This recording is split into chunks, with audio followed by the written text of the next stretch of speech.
आज मैं आपके लिए एक ऐसा केस लेके आया हूँ जो रिसेंटली जिसको मैंने हैंडल किया था, और ये केस मेनली आपका हरियाणा साइड का है। हरियाणा में एक गांव है, वहाँ के ये लोग थे। तो मैं आपको शुरू से बताता हूँ। एक फैमिली है जिसमें टोटल 8 लोग हैं। एक मदर है, फादर हैं और उनके मतलब बच्चे हैं, उनकी वाइफ है और उनके चाचा चाची हैं। अब वहाँ पे होता क्या है कि जो उनकी फैमिली में एक होता है ना, लोगों के आपस में फैमिली में कई बार कनेक्शंस नहीं बैठते और आपस में जलन की भावना होती है, विच इज़ नॉट करेक्ट। तो हुआ क्या कि जो उनकी बुआ साइड के लोग थे, उनकी बुआ ने क्या किया, आगरा साइड में वहाँ पे एक देवता है जिनका नाम है बाबा वीर बुलाकी। तो यूपी में काफ़ी ज़्यादा ये इनको पूजा जाता है और शक्तियाँ सारी अच्छी होती है, लेकिन इनको गलत में यूज़ किया जाता है। तो अब उन्होंने क्या किया, इन पे एक शक्ति किसी तांत्रिक को बोल के उनको कुछ चंद पैसे देके इनके ऊपर छुड़वा दी, ताकि इनका वंश कभी भी आगे ना बढ़ पाए। अब उनको क्या इशू हुआ, जो उनकी वाइफ थी उनको पेट में ऐसी काफ़ी ज़्यादा दिक्कतें बनने लग गई। तो उनको ऐसा फील हुआ कि हमें डॉक्टर से कंसल्ट करना चाहिए। अब जब वो डॉक्टर के पास गए तो डॉक्टर ने बोला कि सारी जितनी भी रिपोर्ट्स हैं ये बिल्कुल नॉर्मल है, इसमें ऐसा कुछ भी नहीं है कि हम जिसका इलाज कर पाएँ। तो जब उन्हें लगा कि ये सारी चीज़ें भी नहीं हैं, तो एक बार बाकी जगहों पे जाके जैसे कोई तांत्रिक हो गए, ओझा हो गए, या जो भी लोग भगत वगैरह होते हैं उनके पास जाके एक बार दिखवाया जाए कि क्या पता कोई ऊपरी चक्कर हो। तो अब उन्होंने क्या किया, वो जिसके पास भी जाते थे उन्हें ये चीज़ तो पता चल जाती थी कि इस पे ज़रूर कुछ कराया हुआ है। लेकिन सबसे इंटरेस्टिंग चीज़ ये होती थी कि जैसे ही वो लोग वहाँ से हटते थे, कुछ ना कुछ टाइम के बाद जो भी लोग उनके बारे में बताता उनके साथ कुछ ना कुछ दुर्घटना होनी स्टार्ट हो जाती थी। अच्छा, जो उपाय कर रहा है उनके साथ? जी, मतलब जो उनको बता रहे हैं ना, कंसल्ट कर रहे हैं, जो उन्हें बता रहे हैं कि हाँ ऐसी ऐसी चीज़ है, आपका ये उतारा होगा, आप इस तारीख को आ जाना। तो अगली डेट आने से पहले उनके साथ कुछ ऐसा हो जाता था कि वो खुद ही उन चीज़ों से पीछे हो जाते थे। अब उनके साथ क्योंकि मेन चीज़ थी कि सबको जो लगता था कि वहाँ पे एक ही शक्ति चल रही है, लेकिन उसके बैकग्राउंड में पीछे काफ़ी सारी शक्तियाँ चल रही थी जो उन्हें भी नहीं पता चल रहा था। अब होता क्या, उन्हें नॉर्मली किसी ने बताया कि आप एक काम करिए, आप उत्तराखंड में जाइए, उत्तराखंड में नीम करौली बाबा का मंदिर है और वहाँ पे आप उनके दर्शन भी करना, और उत्तराखंड देवभूमि है, वहाँ पे आपको सॉल्यूशन मिल जाएगा कुछ ना कुछ। भाई हम इस टेंपल में गए हैं, बहुत ही ज़बरदस्त एनर्जी है वहाँ की। हम तीनों साथी गए थे एक बार, तो बहुत ही अच्छा एक्सपीरियंस था हमारा। नहीं, काफ़ी, और वहाँ की एनर्जी भी काफ़ी ज़्यादा जागृत है। अगर आप वहाँ पे एंटर करते हो तो आपको एक अलग एनर्जी फील हो जाती है भाई, वो फील हो जाती है। तो वो इसी उम्मीद से गए थे कि हम वहाँ पे जाएंगे तो हमें कुछ ना कुछ वहाँ पे सॉल्यूशन मिलेगा, या फिर हमें वहाँ पे कोई सिद्ध संत मिल जाएंगे जो हमें ठीक कर देंगे। अब होता क्या है कि फ्राइडे की रात को ये हस्बैंड और वाइफ दोनों अपनी गाड़ी लेके दिल्ली से, मतलब ये अपने चाचा के यहाँ पे आए हुए थे, तो ये वहाँ से निकलते हैं। तो जब ये निकलते हैं तो दिल्ली क्रॉस करते ही एक बीच में जगह पड़ती है, जब ये मेरठ और आपका मेरठ पार करते हैं, उसके बाद हापुड़ वगैरह पार करने के बाद जब उत्तराखंड की टेरिटरी में घुसते हैं, तो जो काशीपुर है वहाँ पे इनकी गाड़ी ख़राब हो जाती है। अच्छा, इनकी गाड़ी ख़राब हो जाती है। तो इन्होंने जैसा मेरे को बताया कि जब ये गाड़ी चला रहे थे, आगे इंजन हीटिंग का प्रॉब्लम शो हो रहा था गाड़ी की डिस्प्ले में। तो इनने गाड़ी साइड में लगाई, गाड़ी का खोला, तो जैसे ही उन्होंने चेक किया तो उसमें काफ़ी ज़्यादा मतलब हीट कर रही थी गाड़ी। तो इन्हें लगा आई थिंक इसमें पानी वगैरह डाल देंगे तो ठीक हो जाएगी। तो इन्होंने उसमें पानी वगैरह डाला, कूल डाउन होने के लिए उसको 10-15 मिनट का रेस्ट दिया, और फिर जब लेके गए आधे घंटे बाद फिर वही प्रॉब्लम। तो जब इन्हें लगा कि नहीं यार, गाड़ी में कुछ सीरियस इशू आने लग गया, इसको किसी मैकेनिक को दिखा लेते हैं। अब रात के टाइम आपको भी पता वहाँ पे मैकेनिक नहीं मिलेंगे।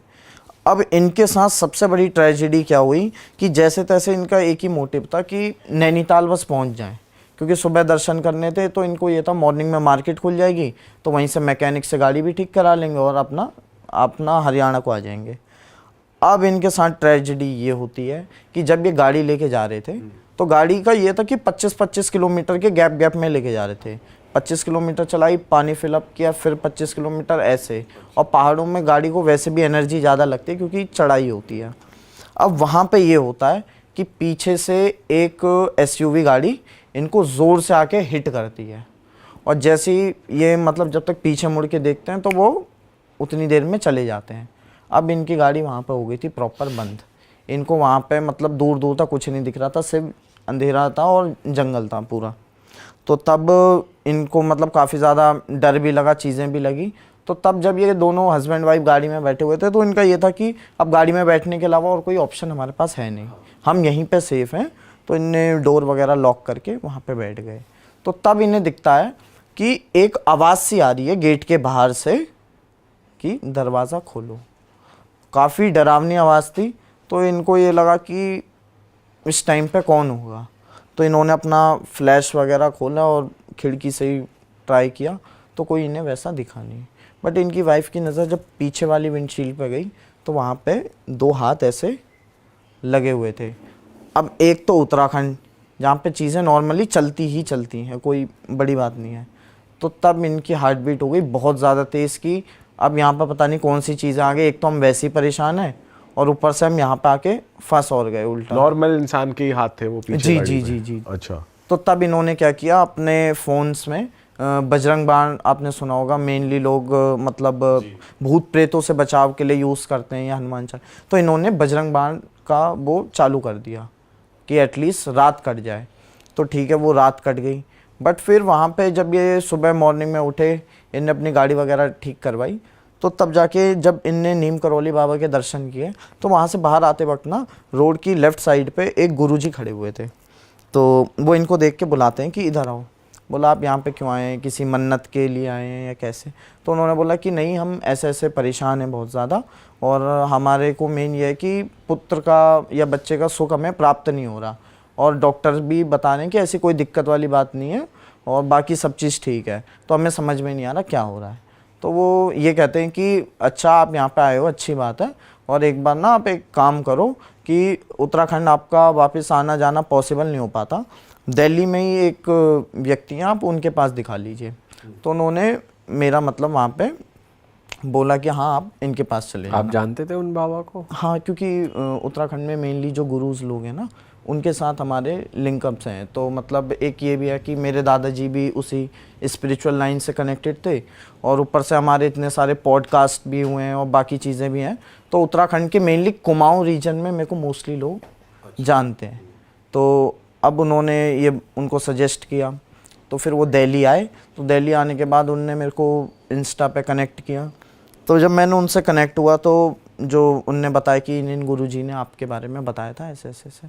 तो मैंने पहले उन गुरुजी को कॉल किया, मैंने हाँ आप भी, क्योंकि देखिए हर किसी का एक एक्सपीरियंस होता है, अगर उन्होंने हमारे पास भेजा तो उसका कुछ रीज़न है। तो तब उन्होंने बताया कि इनके ऊपर कुछ चीज़ें हैं और आपके घर में वैसी प्रबल शक्तियाँ हैं, तो आप एक बार देख लो अगर कुछ हो सकता है तो अब वहाँ पे इंटरेस्टिंग चीज़ ये थी कि उन्होंने मुझे ये बताया कि जितने भी लोगों के पास हम गए हैं उनने बताया कि बुलाकी मशान नाम के एक देवता हैं, वो इनके ऊपर अटैक कर रहे हो, यहाँ पे सारी चीज़ें खंडित हैं। बट रियलिटी में जो गोलू देवता ने बताया कि बुलाकी मशान सिर्फ एक मोहरा है, असल में पीछे से वहाँ पे माता मसानी चली हुई है। उनके बैकग्राउंड में माता मसानी चली हुई थी और कई सारे उन्होंने शमशान के प्रेत छोड़े हुए थे।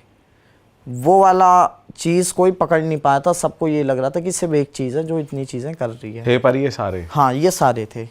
तो तब क्या हुआ, जब उनकी ये सारी चीज़ें पता लगी तो हमने सिंपली रिक्वेस्ट किया कि हाँ आप इनको ठीक करके दो, जो भी आपकी पूजा होगी या फिर जो भी चीज़ें होंगी वो हम आपको करके देंगे। तो बाय गॉड ग्रेस उनके साथ क्या होता है, जैसे ही वो घर पे अपने जाते हैं तो घर पे जाते ही वो लेटते हैं। तो मैं आपको एक वीडियो भेजूँगा, उनके सीसीटीवी कैमरा में वो फुटेज प्रॉपर दिखी है कि ब्लैक कलर की शैडो उनके घर के आहर बाहर। अच्छा, प्रॉपर दिख रहा है वीडियो? जी, और वो प्रॉपर एक प्रूफ है कि चीज़ें होती हैं। वो सारी चीज़ें जब उनने देखी मॉर्निंग में तो उनने मेरे को कॉल किया कि आपने जो जो बताया था वो हमने किया, ये सारी चीज़ें क्या हैं। तो वो सारी जो चीज़ें थी वो भैरव बाबा के और इन सब के गण थे जो उनकी रक्षा के लिए वहाँ पे खड़े थे, क्योंकि कंटिन्यूसली वहाँ पे तंत्र चल रहा था। तो जब उनने ये सारी चीज़ देखी कि इतनी सारी चीज़ें कंटिन्यूसली वे में हो रही हैं, तो बाद में जब उनकी पूजा हुई तो उन फीमेल की बॉडी पर वो सारी चीज़ें आईं। उन्होंने अपने बारे में बताया कि हाँ हमें ऐसे ऐसे भोग प्रसाद दे के भेजा हुआ है, और यहाँ तक कि उनने ये तक कमिटमेंट कर दी थी कि मैं इसको 31 डेज़ के अंदर इसकी मृत्यु कर दूँगा, लेडी की। जी। अच्छा। क्योंकि उन्होंने क्लियर बोला था कि हमें इसको भेजा ही मारने के लिए है और हमें भोग प्रसाद दे के भेजा है, और हमारा जो अभी मेन वो है कि इसकी मृत्यु हो जाएगी, और इसका मतलब वो चीज़ें जो आप सोच रहे हो करने की वो हो ही नहीं सकता। और उसने क्लियरली धमकी दी थी कि आपसे पहले भी जो बाकी आए उनके साथ दुर्घटना हुई है, आप अपना देख लो कि तुम्हें कैसे बचना है। तो हमारे जो देवता हैं उन्होंने उल्टा चैलेंज कर दिया कि अब मैं इनकी रक्षा के लिए खड़ा हूँ, आप अपने जैसे और भी हों उन्हें भी बोल देना कि आप आ जाओ, क्योंकि जो न्याय करता है वो हमेशा जस्टिस करेगा, अगर किसी ने कुछ गलत नहीं किया तो उसके साथ होने भी नहीं देगा। तो तब उनकी वो सारी चीज़ों को वहाँ पे बंधन किया गया, उनके घर की सारी चीज़ों को बांध के, जो भी चीज़ें थी उनको प्रॉपर तरीके से उनका हवन वगैरह करके उन चीज़ों को पूरी तरीके से उनके घर से हटाया गया। और आज के टाइम पे उनका मतलब कंसीव हो चुका है, और जनवरी फरवरी तक में डॉक्टर ने डेट दे रखी है कि वो माँ भी बन जाए। अरे वाह।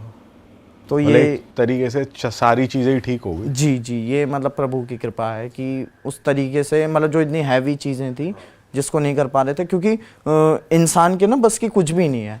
अगर हमारे ऊपर कोई सपोर्ट ना हो या भगवान हमारे साथ ना हो तो हम भी कुछ नहीं कर सकते।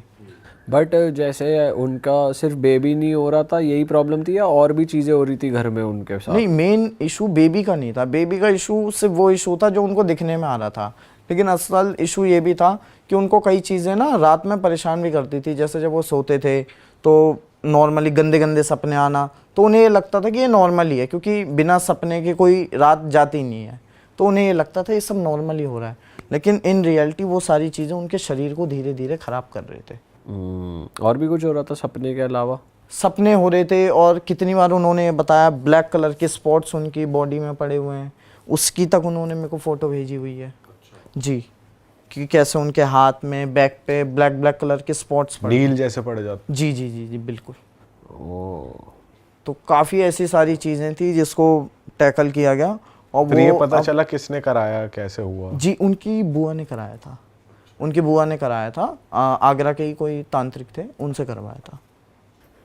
तो तांत्रिक ने वापस नहीं लगाया शक्तियाँ? जब तांत्रिक को भी तो पता चल जाता है वहाँ से इलाज चल रहा है, तो उसने वापस कुछ लगाया? उसी के लिए तो भैरव बाबा वहाँ पहरा दे रहे थे, जो वो परछाइयाँ घूम रही थी ना, क्योंकि तंत्र शक्ति में काली और भैरव से बड़ा कोई नहीं है। जहाँ ये दो होते हैं वहाँ सारे पीछे हटते हैं। भैरव बाबा का आप बता रहे थे उत्तराखंड से भी कनेक्शन है, वो भी बता। जी, हमारे जो उत्तराखंड में भैरव बाबा पूजे जाते हैं ये गौड़ बंगाल से आए हुए हैं। मतलब एक मतलब जो हमारे भैरव हैं ये बंगाल से इनको लाया गया है। अच्छा जी, हमारे उत्तराखंड में एक भाई हुए, टमटा कहते हैं।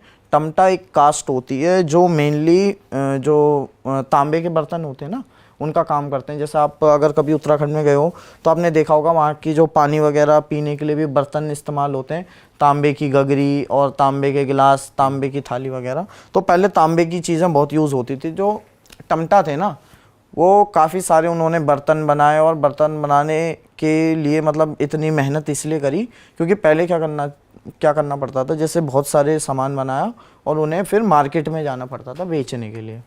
अब होता क्या है कि उन्होंने काफ़ी सारी चीज़ें बनाई, उनकी 2 बेटियां भी थी, तो उन बेटियों को बोला कि मैं जब तक ये बेच के आता हूँ तब तक आप अपनी माँ का ख्याल रखो और यहाँ पे मतलब अपनी माँ की मदद करना काम में, घर के काम में। तो वो बेचने के लिए अपना गांव छोड़ के चले जाते हैं। अब वहाँ पे 22 भाई नेगी रहते थे। तो जो 22 भाई नेगी थे उनके साथ ये था कि वो लोग थोड़े से ना छल करने वाले किस्म के लोग थे। तो उन्होंने क्या किया कि टमटा की जो बेटियां थी उनका टॉपिक मैं अभी बताऊंगा। नेपाल में ना पहले आपको पता हो गोरखाओं का राज था, जैसे अभी भी वहाँ पे गोरखा कम्युनिटी है। तो नेपाल के एक थे नैन सिंह गोरखा, तो उन्होंने क्या कर रखा था, जो नेगी भाई थे उनको एक तरीके से वो दे रखा था, काम दे रखा था कि आपको यहाँ से मेरे को टैक्स जनरेट करके देना है, क्योंकि पहले गोरखाओं का राज था उत्तराखंड में। तो वहाँ से कर वसूल करके वो गोरखाओं को देते थे। तो अब उन्होंने क्या किया, 12 वर्ष तक का जो कर था ना वो स्वयं खा गए और वहाँ तक कुछ पहुँचाया नहीं। तो जब नैन सिंह गोरखा ने देखा हर जगह से आ गया, वहाँ से नहीं आया है, तो तब जाके वो सारे गए उस गांव में। तो जब वो गांव में जा रहे थे ना तो जो टमटा की 2 बेटियां थी उनकी नज़र उस पर पड़ गई। अब उन्होंने उसको देखा, उन्हें वो काफ़ी ज़्यादा प्रभावित हुए, काफ़ी सुंदर थी वो दिखने में। तो उन्होंने क्या किया, वो गांव की तरफ जाने लग गए। तो अब जो नेगी थे सारे, तो उनसे बोला कि भाई लाओ मेरा कर। तो उन्होंने बोला कि महाराज अभी हम पे कुछ भी नहीं है, और जो भी था वो हम यूज़ कर चुके हैं, अभी हमारे पास आपको देने के लिए कुछ भी नहीं है। तो वो ये बोलते हैं फिर तो या तो दंड के भागी बनो, या तो फिर तुम्हारे इधर गांव में मैंने 2 लड़कियां देखी हुई हैं, इनको मेरे पास छोड़ के चले अच्छा। जाओ। तो तब वो बोलते हैं कि ठीक है हम कुछ करते हैं। तो जो नेगी लोग भी थे ना, इनके पास भी 52 प्रकार की विद्या थी। अच्छा। तो एक विद्या का नाम बताते, सूनी विद्या। तो इन्होंने क्या किया, सूनी का मंत्र मार के रात में पूरे गांव को ही सुला दिया। तो जब सूनी विद्या का मंत्र मार के पूरे गांव को सुला दिया, तो तब जाके गए और उनके वहाँ पे सिंदूरी मंत्र नाम का भी एक मंत्र होता है, वो उन 2 लड़कियों पर मारा। तो आगे से जा रहे हैं नेपाली गोरखा और पीछे से उनकी लड़कियां चल रही हों, पूरा गांव सोया पड़ा है। अब अगले दिन जब गांव वाले नोटिस करते हैं कि दूसरे गांव वाले कि यहाँ पे आज कोई उठ क्यों नहीं रहा, तो वो जब जाते हैं तो गांव में सब सो रहे होते हैं। तो पानी वगैरह मार के उनको जगाया जाता है कि भाई उठो। तो वो ये देखते हैं सब हैं, बस वो 2 लड़कियां नहीं हैं। तो अब उनको ज़्यादा परेशानी इस बात से होती कि इनके पिता अभी घर पे हैं नहीं, जब वो आएंगे उनको जवाब क्या देंगे। तो जब उनके पिता आ रहे होते हैं रास्ते से, तो वो देखते हैं दूर से अपने घर को, तो कहते हैं जैसी चहल पहल मेरे घर में होती थी आज तो वैसी बिल्कुल ही नहीं है, शांत सा लग रहा है। वो घर में जाते हैं, कहते हैं मेरी बेटियां कहाँ हैं। तो वो डर के मारे बताते हैं कि आपकी बेटियां पता नहीं कहाँ हैं, गायब हो गई। अब या तो उन्हें कोई बाघ वगैरह ले गया होगा, या तो कोई भूत प्रेत का शिकार हो गई होंगी, कहीं गिर गई होंगी। तो वो बोलते हैं ऐसा तो नहीं हो सकता, ऐसा होता तो दोनों को एकदम से कहाँ चले गए रात रात में। तो वो कहते हैं कि नहीं, कुछ करना पड़ेगा। तो तब वो बाकी लोगों से भी पूछते हैं, लेकिन गोरखाओं के डर से कोई बताता नहीं है, जिन्हें मालूम भी था। तो उन्होंने क्या किया, सीधा वो चले गए उत्तराखंड के जो सबसे बड़े गुरु हुए लालमणि उनियाल। तो लालमणि उनियाल के पास जब वो गए अपनी परेशानी लेके, तो तब उन्होंने बोला कि तुम्हारी बेटियां भी गोरखाओं के कब्ज़े में हैं और वहाँ पे नेपाल में कैद हैं। तो वो बोलते हैं अब उनसे मतलब कैसे छुड़वाऊँ, क्योंकि मैं तो उतना सामर्थ्यवान हूँ नहीं। तो तब वो बोलते हैं कि अब तुम सीधा जाओ जोशीमठ में। तो जोशीमठ में थे नरसिंह देवता। तो बोला नरसिंह देवता तुम्हें बताएंगे कि कैसे कैसे क्या करना है। तो वो बड़ी मेहनत करके जब जोशीमठ पहुँचते हैं, नरसिंह भगवान के आगे हाथ जोड़ते हैं, रोते हैं, बिलखते हैं कि आप मेरा इंसाफ करो। तो नरसिंह भगवान जब प्रकट होते हैं तब उन्हें कह देते हैं कि मैं तेरा इंसाफ नहीं कर सकता, क्योंकि मेरा इंसाफ करने में 2 से 3 साल भी लग जाएंगे। क्योंकि नरसिंह देवता क्या करते हैं, इस पक्ष की भी पूरी बात देखेंगे, उस पक्ष की भी पूरी बात देखेंगे, तब जाके वो फैसला करेंगे, मतलब तत्काल फैसला वो नहीं करते। तो उनने बोला उसमें तब तक तेरी पुत्रियों के साथ ना जाने क्या हो जाए। तो उनने बोला अब मैं क्या करूं। तो नरसिंह भगवान उन्हें आदेश करते हैं कि उत्तराखंड के आगे ना चौखाऊ की भूमि है।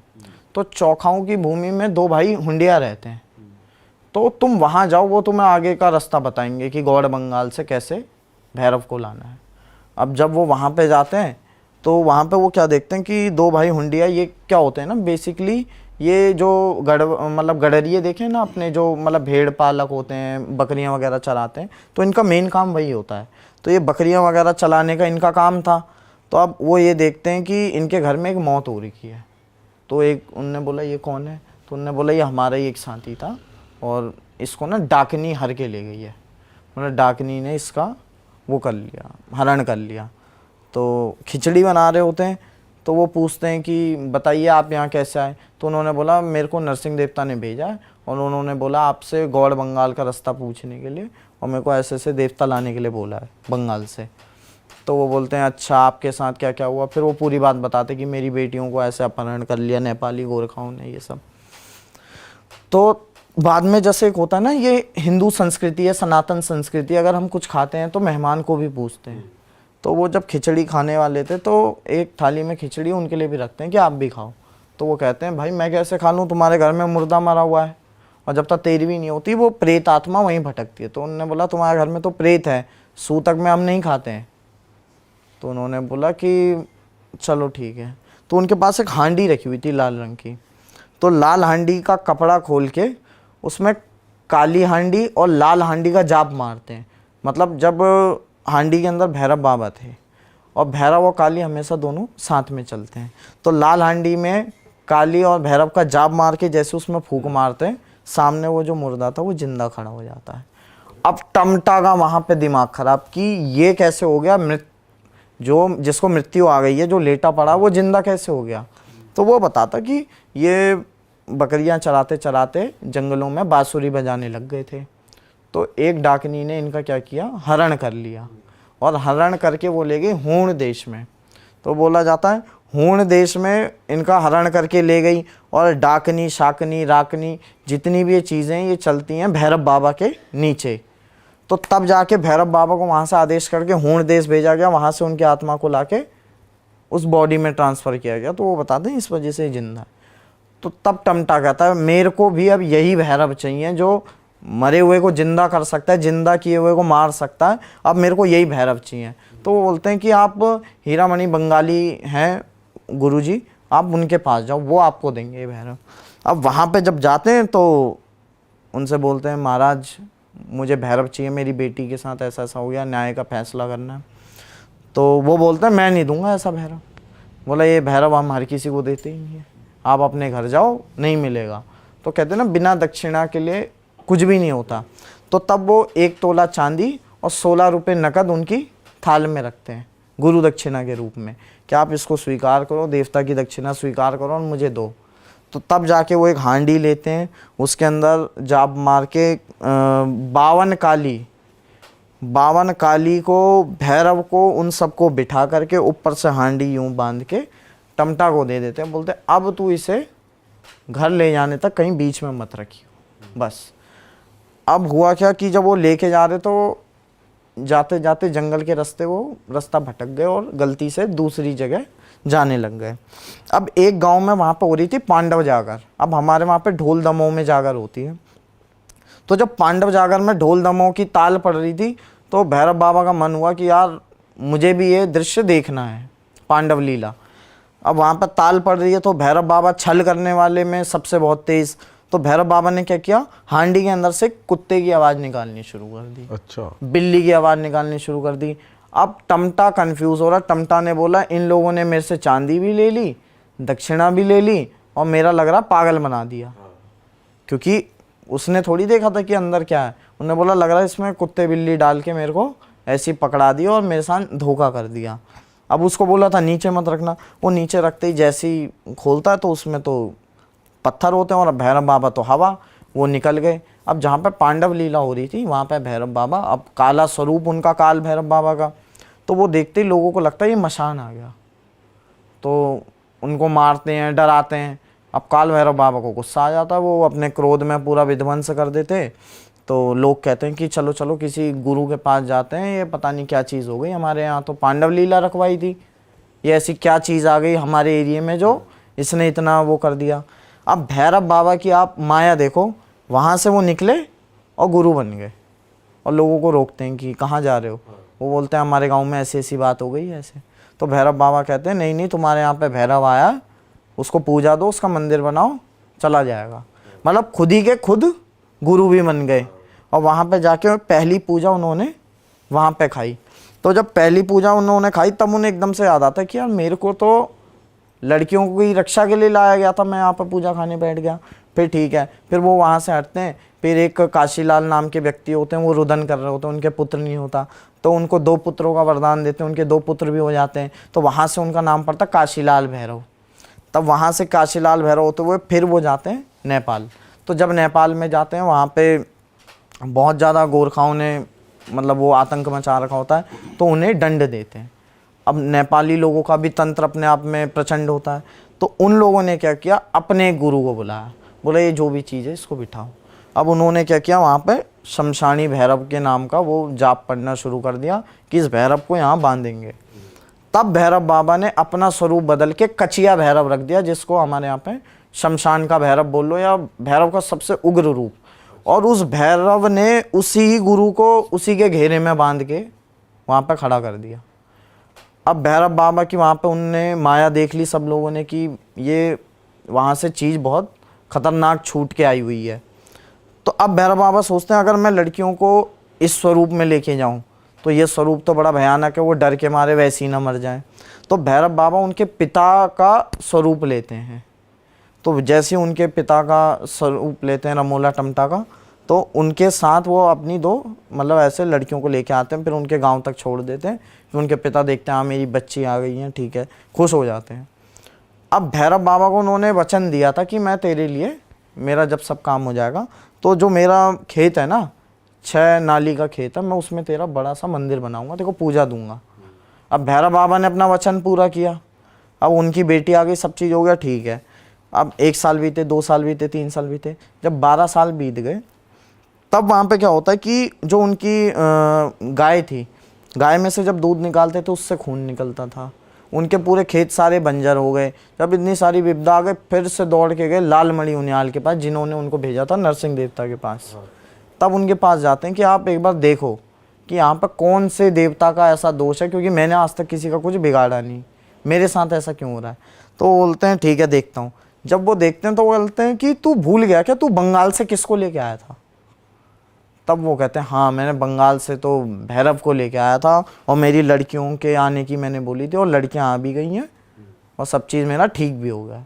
तो बोला अब उनका मंदिर बनाओ। तो बाद में उनका मंदिर बनाया गया गौड़ बंगाल से, तब जाके भैरव को वहाँ पे स्थापित किया, उनका मंदिर बनाया। और आज तक हमारे उत्तराखंड में मेनली जो घरों में भैरव आते हैं, क्योंकि भैरव भी हमारे उत्तराखंड में अलग अलग हैं, जो माता के साथ चलते हैं वो भैरव अलग हैं, और एक भैरव है जो नरसिंह की झोली में रहते हैं, मतलब जो हमारे नरसिंह देवता है ना, उनकी झोली में जो भैरव रहते हैं वो भी हैं। और एक शिव के जो गण हैं भैरव, वो अलग हैं। एक गुरु गोरखनाथ जी के चेले हैं भैरवनाथ, जिनका स्थान वैष्णो देवी के जो ऊपर जो है, ऊपर है, बिल्कुल बिल्कुल बिल्कुल, वो भैरवनाथ हैं, गुरु गोरखनाथ जी के शिष्य। तो इतने प्रकार के भैरव हमारे उत्तराखंड में शक्ति रूप में चलते हैं। और ये कितने टाइम पुरानी बात है ये जो आपने बताई? ये काफ़ी टाइम पुरानी बात है, क्योंकि उस टाइम पे ना उत्तराखंड में जितना हमने सुना है कि एक प्रबल गुरु रहते थे लालमणि उनियाल। उनकी माया मैं आपको क्या बताऊं, वो इतने मतलब तंत्र मंत्र के ज्ञाता थे, और इतनी सारी विद्याएं उनको आती थी। यहाँ तक कि ऐसा भी बोला जाता है एक बार उनको चैलेंज दिया गया, मतलब ऐसे नॉर्मली बैठे हुए थे सारे सयाने लोग, तो ऐसे बोलते हैं कि कल तो पूर्णिमा है ना। तो वो लोग बोलते हैं नहीं कल पूर्णिमा नहीं है। तो बोलते हैं नहीं कल पूर्णिमा, कल देखना पूरा ना चांद चमकेगा एकदम बढ़िया तरीके से। तो वो बोलते हैं तुम कैसी बात कर रहे हो, तुम इतने पढ़े लिखे हो के, इतने ज्ञानी हो के ऐसी बातें कर रहे हो। उनने बोला चलो लगाओ शर्त, कल पूर्णिमा का चांद चमकेगा पूरे टिहरी गढ़वाल में। तो लोग उनकी बातों को मजाक में लेते हैं। बाद में वो क्या करते हैं, एक थाल लेते हैं, थाल में अपना मंत्र पढ़ के उसमें 4 पत्थर के वो करके यूँ उड़ाते हैं। आज तक का रिकॉर्ड है, पूरी टिहरी में उन्होंने वो कांसे की थाल को चंद्रमा की तरह चमकाया था।